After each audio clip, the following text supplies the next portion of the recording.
Subscribe to our YouTube channel and press the bell icon to get the latest updates. Hello everybody, welcome to Daily News Simplified, an answer to what, why and how of newspaper reading. Today we shall be analyzing the Hindu newspaper dated 23rd of June 2020 of the New Delhi edition. The articles to be discussed today have been presented on the screen. Timestamping for the same has been provided in the description box below. Let us begin our today's discussion. Now the first article appears on page number 1 as well as page number 9. The title of the article here is Jaishankar to attain China-Russia trilateral. The article that we are going to discuss here shall be important mainly from the perspective of GS Paper 2, International Relations, specifically under the regional groupings and agreement involving India and affecting India's interest. Today the External Affairs Minister Mr. S. Jaishankar would be attending the virtual meeting of Russia, India, China trilateral grouping. Now this particular virtual meeting also coincides with the Defense Minister Mr. Rajnath Singh's visit to Russia in order to attend the Victory Day parade. Now the Victory Day parade in Russia is being celebrated in order to mark the 75th anniversary of the Soviet Union victory over the Nazi Germany. Now these two high-profile engagements of India comes amidst the growing tensions between India and China over the border dispute, and hence it is considered to be quite significant for a number of reasons. First and foremost, whenever India and China were involved in any kind of border dispute in the previous past, India decided not to engage with Chinese government on any other matter except the matters related to the border dispute. For example, during the previous border standoff with China, both over the Depsan Plains as well as the Doklam Plateau, the Indian government did not engage with the Chinese government except on the matters related to the border dispute. However, this time India has decided to attend the virtual meeting of Russia, India and China. So India this time has made an exception wherein India has decided to engage with China amidst this particular border dispute. Secondly, India presently is a member of two trilateral groupings whose objective to a certain extent contradict each other. For example, the Russia-India-China grouping is led by Russia and is basically targeted to contain USA, whereas Japan-America-India trilateral initiative is led by USA and is basically aimed at targeting China. So because of such contradicting objectives of RIC and JAI, it is being stated that India's membership in Quad as well as RIC are not compatible with each other. Further, it has also been highlighted that the growing tensions between Russia, India and China is in turn leading to loss of relevance of the RIC as a grouping. In this regard, let us discuss in detail about all of these dimensions. Now, a main question that can be expected from the topic that we are going to discuss here is, do you think India's membership of Quad and Japan-America-India grouping undermines India's stance of non-alignment and makes Russia-India-China grouping redundant? Give arguments in support of your answer. Now, the various dimensions that we would be covering in this particular article here include the background related to the formation of the RIC grouping, that is what factors led to the formation of the RIC, to what extent the RIC grouping is relevant for India, what are the various problems with this particular grouping, that is what factors have hindered this particular grouping from achieving its full potential. And the fourth dimension is whether India's membership of both the trilateral groupings of RIC and JAI, whether it is incompatible with each other, and what should be the India's strategy going forward in order to deal with this trilateral groupings. Now coming to the first dimension, that is the background. As you all must be aware, USA and USSR were involved in intense rivalry during the Cold War. Such a Cold War finally ended upon the disintegration of USSR, which led to the emergence of USA as a sole superpower. So upon the disintegration of USSR, there was not a single country that could challenge the growing US hegemony. It was against this particular backdrop during the late 1990s, the former Russian foreign minister known as Mr. Primakov, he proposed for a trilateral grouping consisting of Russia, India and China. So the basic idea behind the creation of the RIC grouping was to oppose the growing US hegemony and to promote the multipolar world. As far as India is concerned, India was a major proponent of the non-alignment movement during the Cold War, and when the Cold War ended, India was in a favor of a multipolar world. So in a way, the Russian interests matched with the Indian interests, and accordingly India decided to join the RIC grouping. So since the year 2002, the foreign ministers of these three countries have been meeting at a regular interval. The last such RIC meeting was held in the month of February 2019 in China, and it was attended by the then foreign minister Sushma Swaraj. Now coming to next dimension of to what extent the RIC grouping is still relevant for India. Now in order to answer this particular question, we should basically look at three important factors. First and foremost, we have to understand as to how by being a member of the RIC grouping, India can further its interests. Secondly, how by being the member of the RIC grouping, how India can address its concerns. Thirdly, there is a growing perception that India has grown much closer to USA in order to contain China. This is evident in India's membership in the groupings such as Quad, the Japan-America-India Trilateral Forum and so on. So it is behind this particular backdrop a very important question arises as to what extent the RIC Trilateral meeting is still relevant for India, particularly when the main idea behind the creation of RIC was to contain the growing US hegemony.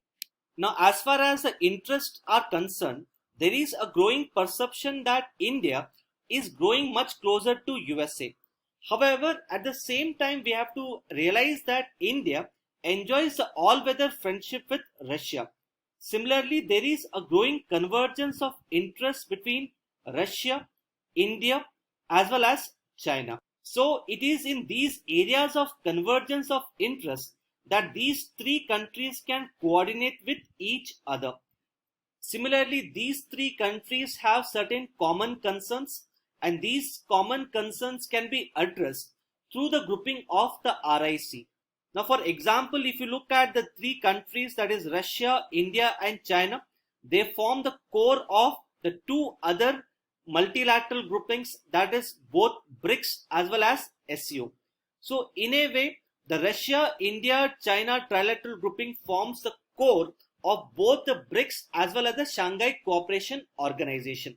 So whenever these three countries have to discuss some new agenda, either in the BRICS forum or before the SCO forum, these three countries can discuss first in the RIC trilateral forum, and upon having that consensus, they can take up that agenda both before the BRICS as well as SCO.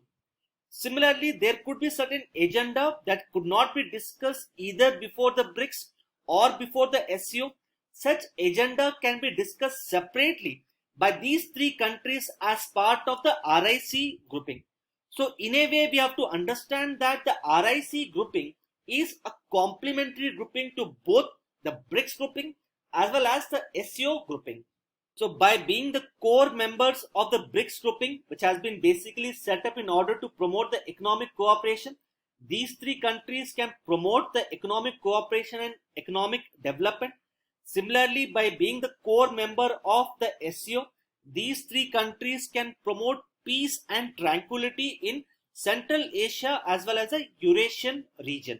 Secondly, all of these three countries have a common agenda in carrying out the reform of the multilateral institutions such as the International Monetary Fund, World Bank, etc.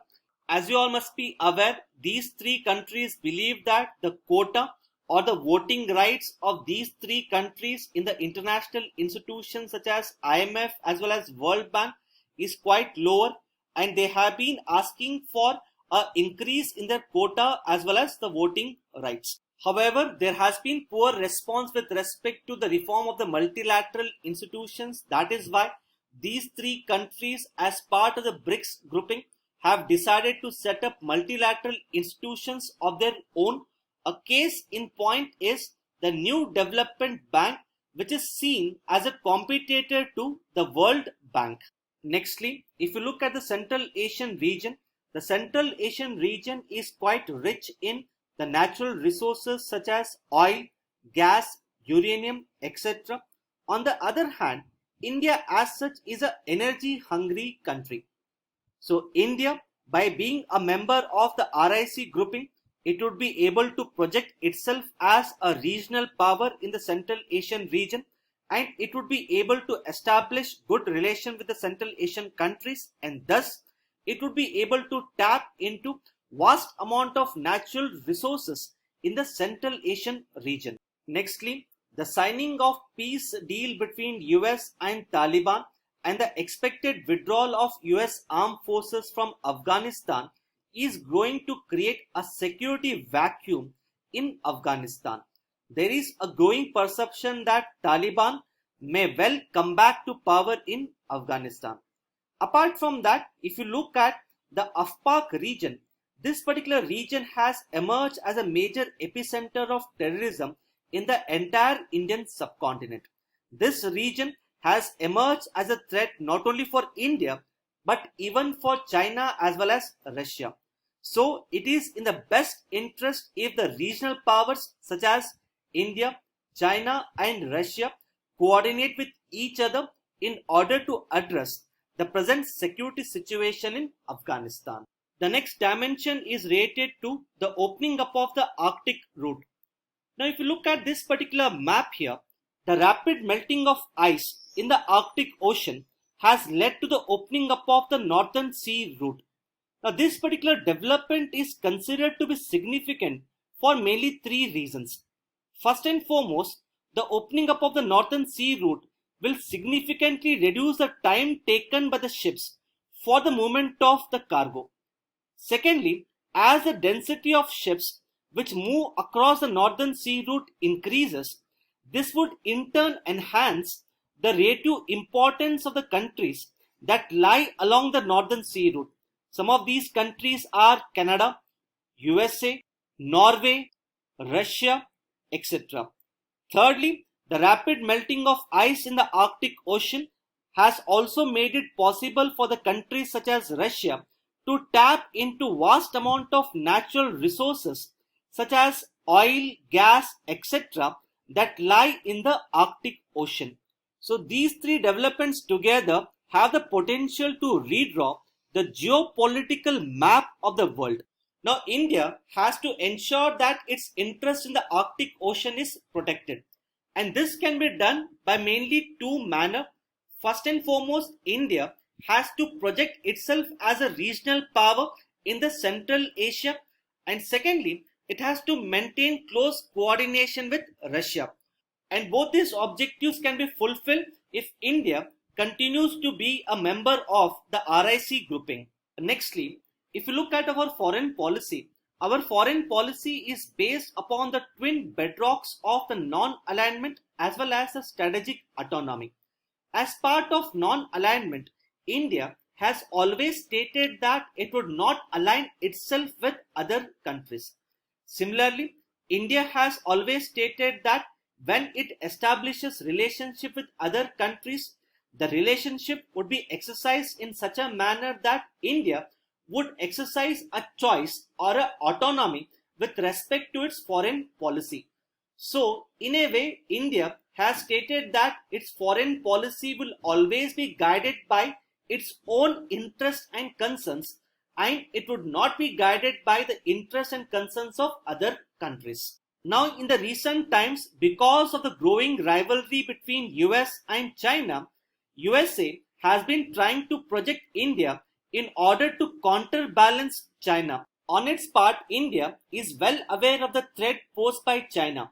That is why India has decided to become member of some of the regional groupings such as Quad, Japan, America, India Trilateral Forum, etc. However, the joining of these forums does in no way mean that India has compromised on its core principles of foreign policy of non-alignment movement and the strategic autonomy. Now we have to realize that India's membership in Quad as well as Japan, America, India Trilateral Forum would enable India to protect its interests and address its concerns vis-a-vis China. So in a way, this can be considered as a clever and a strategic maneuvering by India.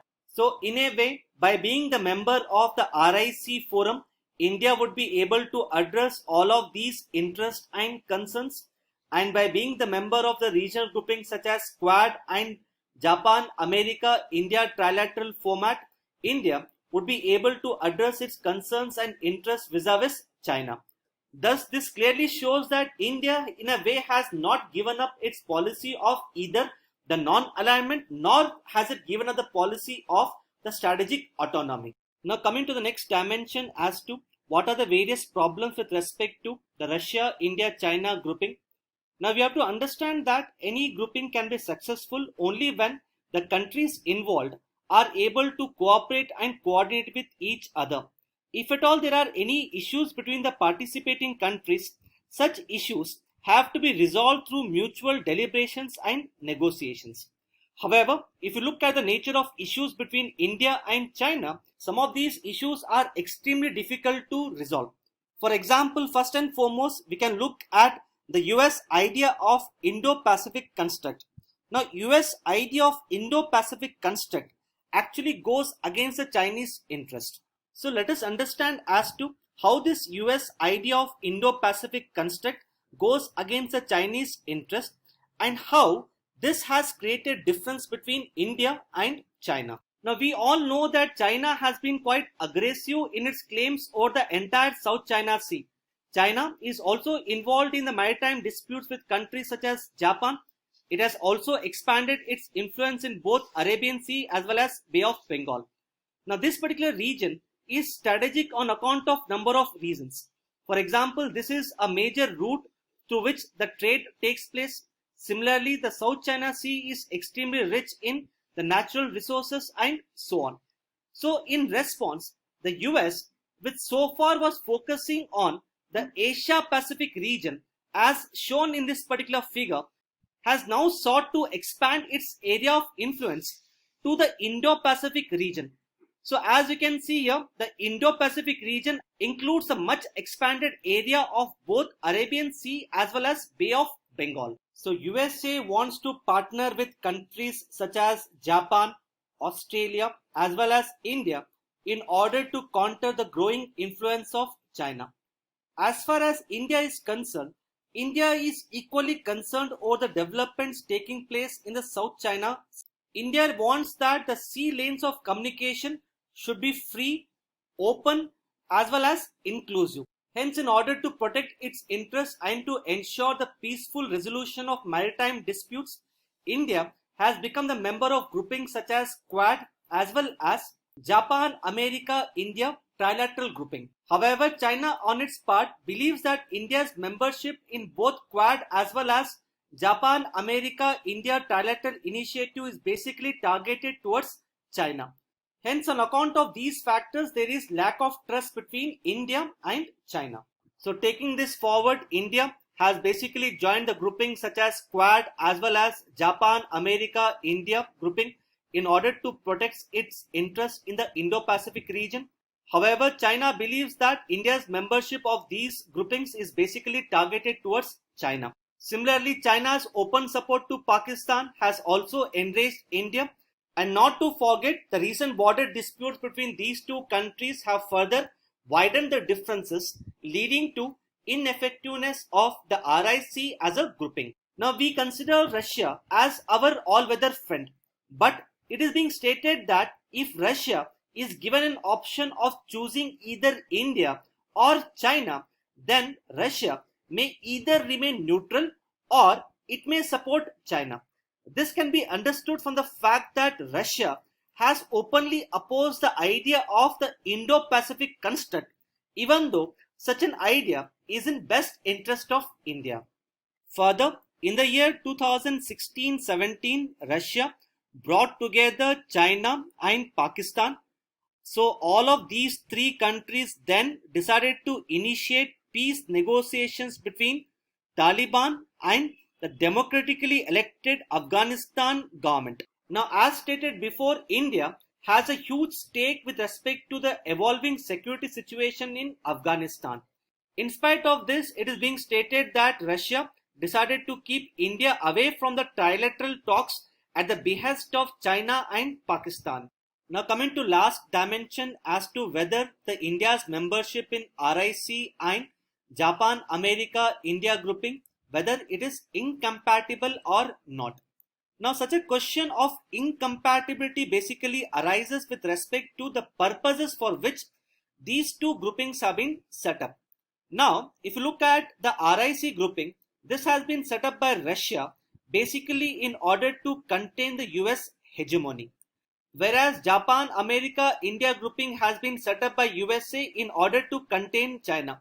So in a way, if we are member of RIC, we are trying to contain USA, and in a way, if we are a member of JAI, we are trying to contain China.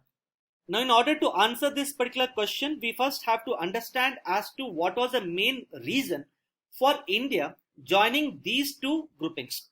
Now, we have to realize that India's main intention of joining the RIC grouping was not just to contain USA, but it was much more than containing USA, such as the reform of the multilateral institutions, the expansion of India's footprint in Central Asia, addressing the security situation in Afghanistan, having greater stakes in the Arctic route once it gets opened up, and so on.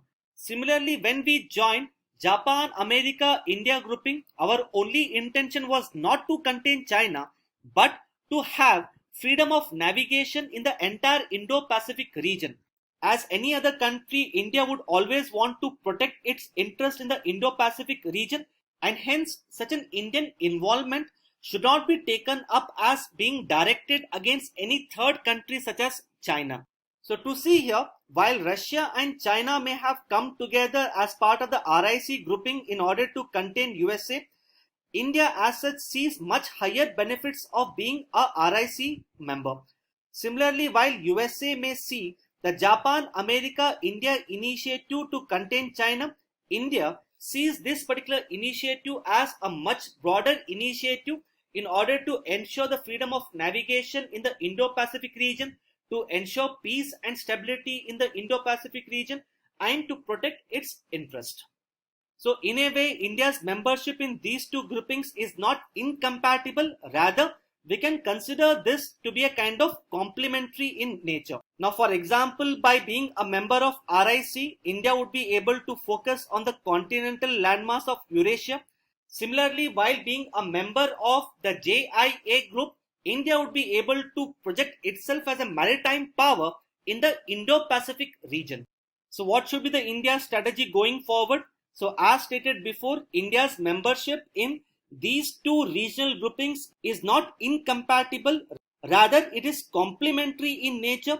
So India's membership in these two regional groupings enables India to serve its multifaceted and multidimensional interests and concerns.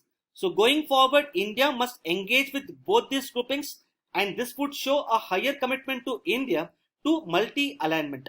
So by focusing on RIC, India would be able to project itself as a regional power in the continental landmass of Eurasia, and similarly by focusing on the JIA grouping, India would be able to project itself as a maritime power in the Indo-Pacific region. So these are some of the important aspects which one should know with respect to this particular article. Now the next article appears on page number 14. The title of the article is China to join the United Nations Armed Trade Treaty. Now this particular article becomes important for mainly two reasons. First and foremost, if you look at the previous year prelims questions, repeatedly questions have been asked with respect to important international treaties and agreements, particularly those treaties and agreements related to the area of defense. For example, in the year 2015, there was a question related to the Nuclear Non-Proliferation Treaty. Similarly, in the year 2011, there was a question related to the Australia Group and Wassenaar Agreement. The second reason as to why this particular article becomes important is because India has so far strongly been opposed to the United Nations Arms Trade Treaty. Hence, as part of this analysis, we'll understand the background to this particular article. Secondly, we'll understand the various provisions related to the United Nations Arms Trade Treaty. And thirdly, we'll understand as to why is India opposed to the signing of the United Nations Arms Trade Treaty. Now, if you look at the basic role of the government, the most important role of the government is to act as a security provider. The government is required to provide for both internal security as well as external security. Such a role of a security provider can be fulfilled by the government either by manufacturing or importing the arms. Now, government, upon manufacturing or importing these arms, should ensure that these weapons are safely transported and stored. The government should ensure that these weapons do not end up in the wrong hands, such as the terrorists and the non-state actors.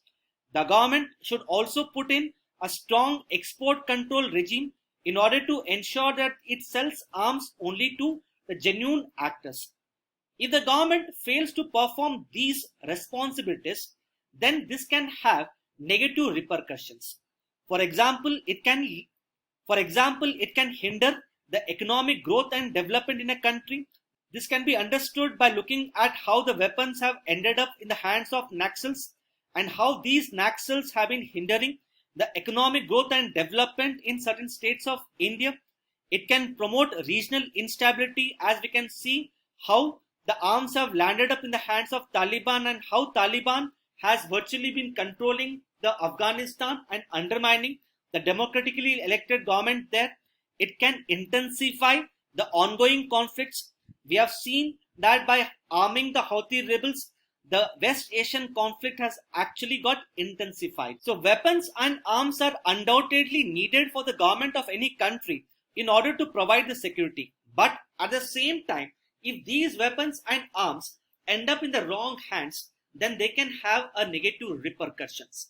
It is behind this particular backdrop, the United Nations has come up with the United Nations Arms Trade Treaty. Now, with respect to United Nations Arms Trade Treaty, we shall focus on three distinct dimensions. That is, some important facts related to United Nations Arms Trade Treaty which could be important with respect to the prelims examination, the obligations on the parties that sign and accede to the United Nations Trade Treaty, and why has India so far opposed this particular treaty. Now, with respect to some important facts about this particular international treaty, now prior to the year 2013, there was not a single international treaty that regulated the international trade with respect to conventional arms. It was behind this particular backdrop the United Nations General Assembly decided to adopt the United Nations Arms Treaty in the year 2013. Now, there are two distinct steps that are required for a country to become a party to this particular treaty. First and foremost, a country is required to sign this particular treaty, and once this particular treaty is signed, such a treaty has to be ratified by its parliament. So when both the stages are completed, then a country becomes a party to this particular treaty. So as of now, 130 countries across the world have signed this particular treaty. Now presently, this particular treaty covers 8 categories of conventional weapons. Some of the weapons which are covered include the battle tanks, missiles, small arms and light weapons, combat aircraft, attack helicopters, and so on. With respect to scope of this particular treaty takes into account the export, import, transit as well as the transshipment of all of these 8 categories of conventional weapons. Now, as per the text of the treaty, this particular treaty would come into force 90 days after the ratification of the 50th country. So when the 50th country ratified this particular treaty, the treaty came into being in December 2014. So this treaty has been in force since December 2014, while the United Nations General Assembly had adopted this treaty in the year 2013. And presently this treaty comes under the United Nations Office of the Disarmament Affairs. Now with respect to obligations on the exporters and importers, now the exporters of the conventional arms are required to maintain a export control list. As part of the export control list, the exporting countries are required to list out the categories of conventional weapons that it is ready to export and under what conditions would it export these conventional weapons. The exporters can also prohibit the exports of the conventional weapons if they believe that such conventional weapons can be used for genocide or human rights abuses in the importing countries. The exporters can also prohibit the exports if they believe that the importing country is not complying with the provisions of such a treaty. With respect to obligations on the importers are required to provide details of the purpose for which the conventional arms would be utilized for. The importers are also required to provide the necessary information to the exporting country when the exporting country demands so, and the importing country should ensure that the arms are not diverted to the non-state actors. Now if you look at India, India has always been a major proponent of disarmament. It has always stood for peace and stability across the world. Now if you look at the basic objective of the United Nations Arms Trade Treaty, it seeks to ensure that the conventional weapons do not end up in the wrong hands, such as the non-state actors or the terrorist elements. Hence, ideally, such an international agreement should have been signed as well as ratified by India. However, India has strongly opposed this United Nations Arms Trade Treaty. Let us try to understand as to what are the main reasons for India's opposition to this international treaty. Now we all know that India is one of the largest importers of the conventional arms. Now if you look at this particular treaty, this treaty seeks to put obligations on exporters as well as importers of the conventional arms. If this particular treaty has to be fair and equitable, it should have to put equal obligation on both exporters as well as importers. Sadly, this treaty puts higher obligation on the importing country and puts less amount of obligation on the exporting country. And since India is a majorly importing country, India believes that this treaty is biased and against its interest. Further, such form of unfair and inequitable treatment of the exporters and importers can also be found in the Article 7 of this particular treaty. Under Article 7, the exporters have been given the discretionary powers to stop the export of the conventional weapons to other countries. Once again, India, being one of the largest importer of conventional arms, believes that the Article 7 here is against its interest.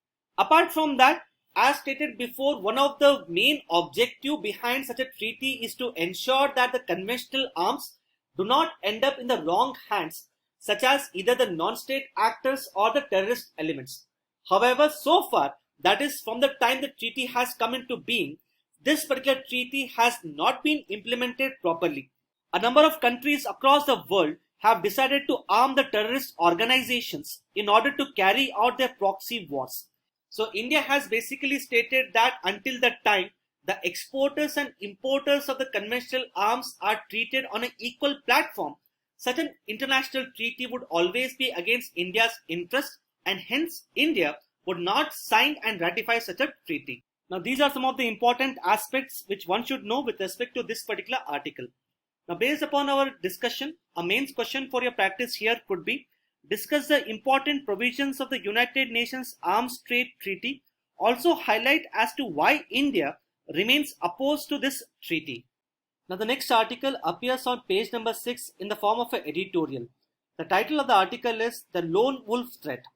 Now the article that we are going to discuss here shall be important mainly from the perspective of GS paper 3, particularly with respect to the internal security of India. Now this particular article has appeared in the newspaper in the context of a lone wolf attack that has taken place in a town called as Reading, located west of London. Now this is not the first case of a lone wolf attack that has taken place. Prior to this, a number of lone wolf attacks have taken place across the world. One of the most deadliest lone wolf attack took place in March 2019 in New Zealand, which led to the death of almost around 50 people in the Christchurch mass shooting. A number of lone wolf attacks have also taken place in UK as well as USA. Now, even though these lone wolf attacks have taken place in the other countries, such attacks are cause of concern even in India as well. In November last year, the Ministry of Home Affairs had issued a red alert against the lone wolf attacks, which the Ministry of Home Affairs believed would be staged by the people who are affiliated to the Islamic State. In this regard, one can expect a question as to what exactly are the lone wolf attacks, why they are considered as a threat to the internal security, and how should India counter such lone wolf attacks. Now, whenever we think of the terror attacks, normally the terror attacks are well organized, well coordinated, and planned over a period of time. Examples of such coordinated and well-planned terror attacks include the 26/11 attacks on Mumbai, or for that matter, the 9/11 attacks on USA. Now, normally it is seen that in such kind of terror attacks, a large number of terrorists are involved. Now, these terrorists coordinate with each other. They receive their commands from the heads of the respective terrorist organizations and so on. However, the lone wolf attacks are completely different from the normal terrorist attacks that we normally see.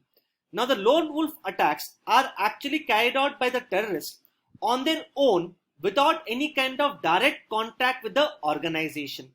So, the lone wolf terrorists act on their own will and not as per the commands of the terrorist organization. Most of these people are basically self-radicalized due to a flawed perception of oppression of the community to which they belong to. There has been a steady growth in the number of self-radicalized youths on account of the rapid growth of the social media platforms. Normally, the content on these social media platforms is not regulated, and hence this gives scope for the radicalizing material to be circulated on the social media platforms, leading to the self-radicalization of the youths. Now, such lone wolf terrorists resort to crude methods or the low technology methods in order to inflict harm on the people.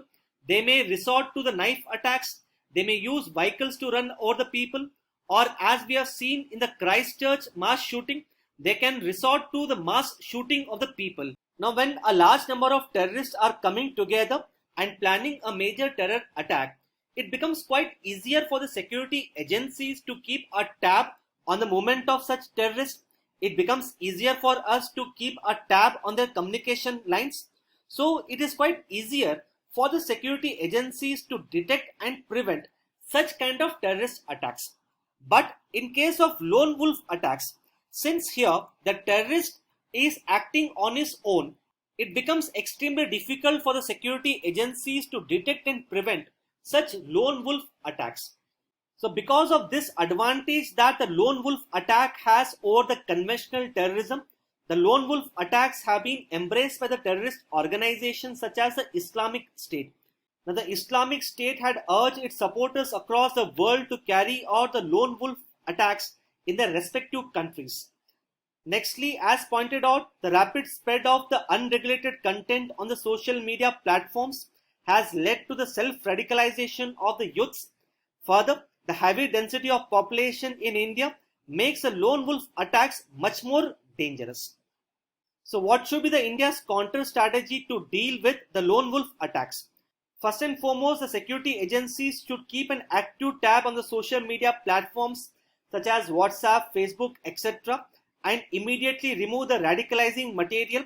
Secondly, we need to identify the youths who may have been self-radicalized, and once these youths are identified, the government of India should carry out the de-radicalization programs. The government should also involve with the community and religious leaders in order to identify the self-radicalized youths. We need to improve our technological as well as human intelligence in order to enhance our capability to stop the lone wolf attacks. And lastly, and more importantly, at a broader level, we need to promote tolerance, peace, harmony, and brotherhood. Now, these are some of the important aspects which you should know with respect to this particular article. Further, based upon our analysis, a main question for your practice here could be: India needs to be cautious of the growing lone wolf attacks which are taking place in the other countries. In this regard, discuss as to how the lone wolf attacks could emerge as an internal security challenge. Also suggest a counter strategy which the government should adopt to deal with such attacks. And the next article appears on page number 7 and is titled as Promote People Power Against COVID-19. The article that we are going to discuss here becomes important mainly from the perspective of GS paper 2 under the subsection Management of Health. Now this particular article here has given a number of strategies that India should adopt in order to tackle the COVID-19 situation. Let us try to understand the strategies which this article has proposed. First and foremost, presently if you see, the rate as well as the number of COVID cases across India is not uniform. The majority of the COVID cases are predominantly found in the urban as well as metropolitan areas. As far as rural areas is concerned, the number of COVID cases has continued to remain smaller. So since the rate as well as the number of COVID infections across India is not uniform, our approach to deal with the COVID-19 situation should also be differentiated. So as far as the urban areas is concerned, the article has highlighted that our focus should be on stalling the rapid increase in the COVID-19 cases by undertaking more amount of tests. As far as rural areas is concerned, we have to ensure that the infections do not rise in the rural areas. And as far as the containment zones is concerned, in the containment zones, we have to carry out the micro surveillance in order to prevent the spread of the COVID cases. Secondly, the article has highlighted that it would be wrong on part of India to wait for the herd immunity as far as the COVID-19 is concerned. The article highlights that India needs to immobilize the virus rather than waiting for the herd immunity. So what exactly is the herd immunity? Now herd immunity, as the name suggests, is developed when the majority of people in a country has developed the infection and hence they have become immune to the COVID-19 virus. Now in case of India, a number of experts have pointed out that the herd immunity can develop when 70% of the population gets infected. Now just imagine if India keeps waiting for the herd immunity for the COVID-19. In that case, almost 70% of India's population would have to get affected. And if that actually takes place, then it would put a severe strain on our healthcare infrastructure. Hence, accordingly, the article rightly says that India should not wait for the herd immunity. Rather, India has to immobilize the COVID-19 virus. Thirdly, the article highlights that so far it is the government that has led the fight against the COVID-19. Going forward, such a government-led approach has to change into the people-led approach. Now, as far as people-led approach is concerned, the article has given a number of suggestions. For example, the article has highlighted that we need to identify certain volunteer groups who may be less prone to the COVID-19 infection. For example, we could identify certain volunteers from the National Cadet Corps, and such volunteers should have to be identified at the ward level. These volunteers should be entrusted with the responsibility of carrying out the testing of the people who may have the symptoms of the COVID-19. Such volunteers could be allocated up to 50 houses in each and every ward. Apart from carrying out the testing, these volunteers could also identify the patients who require the hospitalization. So in a way, the volunteers as highlighted in this particular article can act as a crucial link between the COVID-19 patients and the healthcare personnel. Fourthly, as you all must be aware, presently one of the biggest constraints before India in countering the COVID-19 situation is the shortage of the doctors. In order to address this particular problem, the article has given the suggestion of creating the National Health Workforce.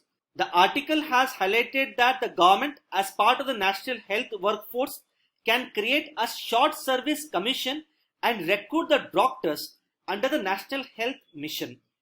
So by having the short service commission with respect to doctors, we would be able to enhance the availability of doctors to counter the rising COVID infection. And lastly, the article has highlighted that we need to focus on the community-led awareness campaigns, wherein the government has to engage with various communities such as the civil society organizations, self-help groups, trade unions, etc. And these communities as such should be entrusted with the responsibility of promoting awareness among the people. Now, as far as the points which are mentioned in this particular article, you can incorporate these points whenever you are writing a mains question as to what should be the India's strategy to counter the COVID-19 infections. Now, the next article appears on page number 11. The article is titled as "For the first time since 1565, a Kamakya festival sans fair."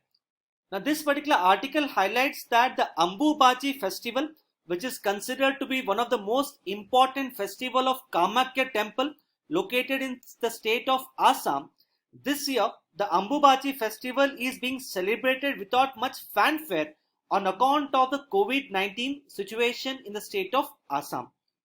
Now, the article related to the Ambubachi festival as well as the Kamakya temple was covered by me approximately during the same time last year on 24th of June 2019. So what I would do here is I would attach a previous DNS video for your revision. Now, this particular article appears in the form of an image and talks about the Ambubachi Mela, which is presently celebrated at the historic Kamakya temple located in the state of Assam. Hence, this article becomes important mainly from the perspective of prelims under the subsection Cultural History of India. Apart from this article is also important because in previous year UPSC prelims, questions have been asked with respect to the temple architecture as well as the cultural history of India. The Ambubachi Mela is considered to be one of the most important festival associated with the Kamakya temple located in the state of Assam. Now, this particular Mela is celebrated every year, particularly during the monsoon in the month of June. The one important significance of the Ambubachi Mela is that during this particular Mela, it is believed that the presiding goddess, that is Devi Kamakya, goes through the annual cycle of the menstruation. And because of such a belief, the doors of the Kamakya temple are closed for a period of 3 days. One of the main beliefs and cultural tradition in Hinduism is the worship of goddess. In this regard, the Shakti Pitas are referred to the places of worship or the temples which are dedicated to the goddess. So if one looks at the Kamakya temple is considered to be one of the oldest Shakti Pitas in India. The Kamakya temple was built around the 8th century and since then it has undergone renovations a large number of times. So because of such renovations over a period of time, the Kamakya temple has come to acquire a unique and indigenous type of temple architecture referred to as the Nilachal type of architecture. Now, one unique aspect related to this particular temple architecture is that it has been built on a cruciform base. The cruciform base here refers to the plus shaped base, and this is almost similar to that of the Christian cross. And on this cruciform base, a hemispherical dome has been built as shown in this particular image. So having understood about the Ambubachi Mela as well as the Kamakya temple, let us now solve the previous year prelims questions. Now this was the question which was asked in the prelims 2012. The question was the Nagara, Dravida and Vesara are. It is to be noted that the Nagara, Dravida and Vesara are associated with the temple architecture, wherein the Nagara style of architecture is predominantly found in the northern part of India. The Dravida form of architecture is predominantly found in the southern part of India, whereas Vesara type of architecture is predominantly found in the central Indian region as well as the Deccan Plateau. More importantly, the Vesara temple architecture is associated with the Chalukyan style of the temple construction. So the answer to this particular question is C. Now coming to the second question which was asked in the prelims 2014, the question here is with reference to cultural history of India, the Panchayatan refers to. Now the Panchayatan is a unique type of temple architecture wherein the main shrine is placed in the middle and this particular main shrine is in turn surrounded by 4 subsidiary shrines placed in the corners. And such kind of temple architecture can be observed at the Dasha Avatar Vishnu temple located in UP. So the answer to this particular question is C. Now the next article appears on page number 14. The title of the article is Japan to rename the islands disputed with China. Now as you can see in this particular diagram here, we have a series of uninhabited islands known as the Senkaku or the Diao Islands in the East China Sea. Now presently these islands are administered by Japan. However, these islands are claimed by both Taiwan as well as China. Now the area around these islands is considered to be a rich fishing ground. It is also a major trading route, and it is an area that potentially has oil and gas reserves. That is why the tension over the control of these islands has got heated up in the recent times. Now presently in case of Japan, the official name of the area around the Senkaku Islands is referred to as the Tonoshiro. But recently Japan has decided to rename this area as Tonoshiro Senkaku. Hence this particular change in the name of the disputed island by Japan has in turn caused concern for China. Now as far as prelims is concerned, one should be aware that the Senkaku or the Diao Islands are located in the East China Sea and they are claimed by Japan, China and Taiwan. Further, these group of islands, they are referred to as Senkaku Islands in Japan and they are referred to as the Diao Islands in China. Now this information, now apart from the Senkaku and Diao Islands, there are other major disputed islands which become quite important with respect to your prelims examination. As you can see here, first and foremost, we have the Spratly Islands located in South China Sea. It is claimed by multiple countries such as China, Taiwan, Vietnam, Philippines, Malaysia and Brunei. Then we have the Parcel Islands, which once again are located in South China Sea. Now the Parcel Islands here are claimed by China, Taiwan and Vietnam. Next we have the Natuna Islands. Now the Natuna Islands was recently in news because of the Chinese aggression over the Natuna Islands, which are presently controlled by Indonesia. As you can see here, presently the Natuna Islands are also located in South China Sea, but they are controlled by Indonesia. China believes that the Natuna Islands belongs to it. Next we have the Kuril Islands. Now as you can see here, the Kuril Islands are located in the Pacific Ocean and these islands are presently claimed by both Japan as well as Russia. Now these are some of the important disputed islands which one needs to be aware of and they are quite important as far as the prelims is concerned. Now the next article appears on the editorial page number 6. The article is titled as A Way Out of the Undelineated Boundaries. Now this particular article has appeared in the newspaper in the context of the border dispute between India and Nepal. Now the various aspects related to the Indo-Nepal border dispute has been discussed in much greater detail in our DNS dated 14th of June 2020 by Vaibhav Shah. So since this particular article has already been covered, we shall not be covering this article once again in today's DNS video. Now coming to the last section of today's DNS, that is the question for the day. The question here is, consider the following pairs of the disputed islands and the associated countries. The options given here are option number 1, Kuril Islands, countries involved China and Japan. Natuna Islands, countries involved China and Indonesia. Parcel Islands, countries involved Russia and Japan. So the statement here is, which of the pairs given above is or are correctly matched. Now with respect to question for the day for yesterday, the question here was, consider the following statements related to the Operation Samudra Setu. The first statement was, it is being carried out to rescue the Indians stuck in Maldives, Sri Lanka and other countries because of the COVID pandemic. The second statement was, the operation so far has used INS Airavat, INS Jalashwa and INS Magar. Now as discussed in yesterday's DNS, both these statements here are correct. Accordingly, the right answer here would be C. That is both 1 and 2.